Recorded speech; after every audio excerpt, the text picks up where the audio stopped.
in the name of the poor, and therefore they benefited by keeping India poor.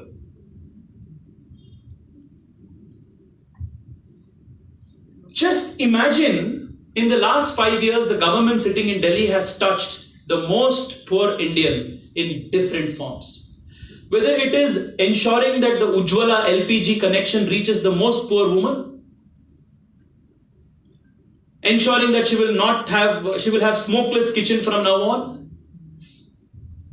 Whether it is the fact that if the government ensures a subsidy is granted in Delhi, it reaches completely, without any leakage, all in all, completely, directly into his bank account, and an SMS comes to his phone and a notification is rung that, hey, the government of India is giving you money and this is your rightful share.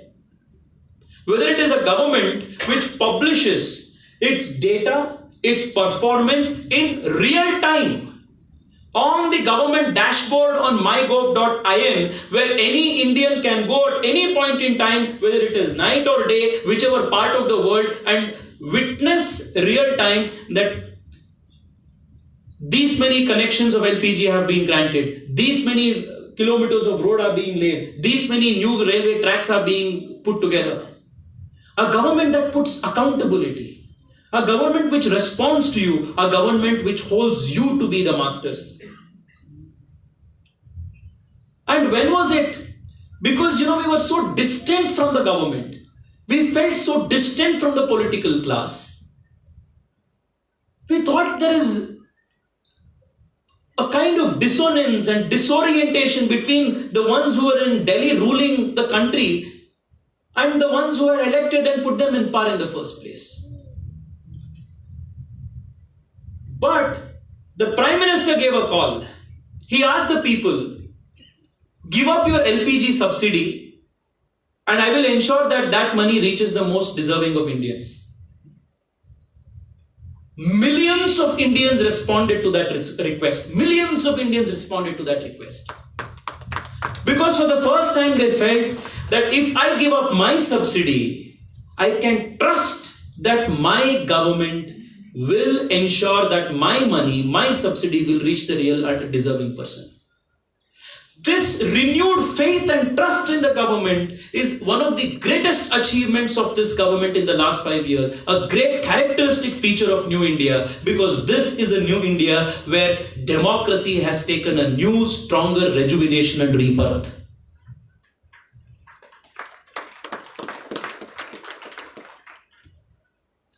And there has been a transformational change in the way we think. This cannot be quantified.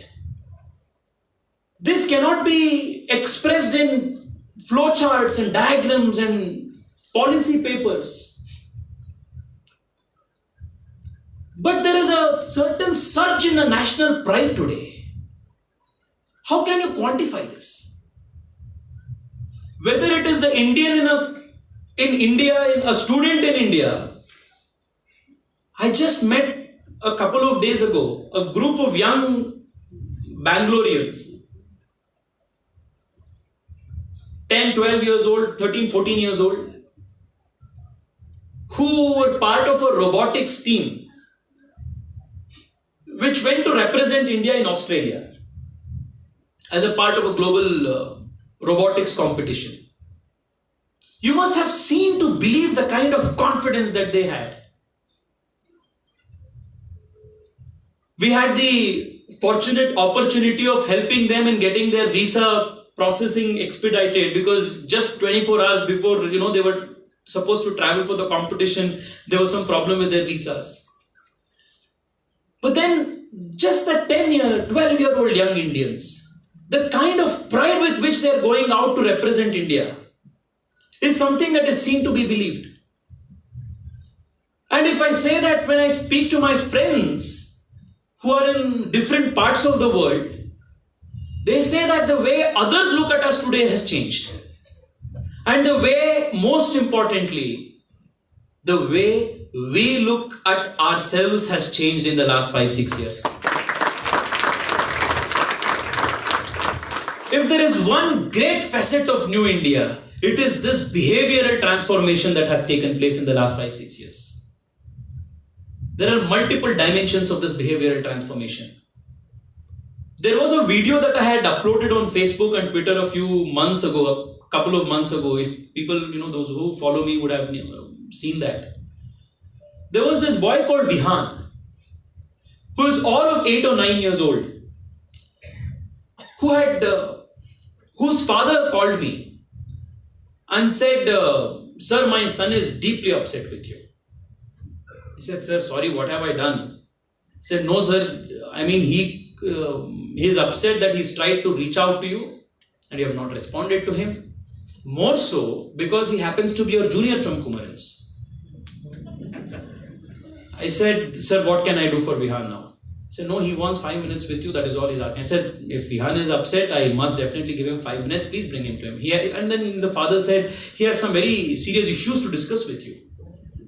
I said, "Okay, I have to meet him," and then I met Vihan. This video is available on my Facebook and Twitter timeline. If you can, go back and find this. It's damn cute. You should watch it. Then Vihan came to me and said,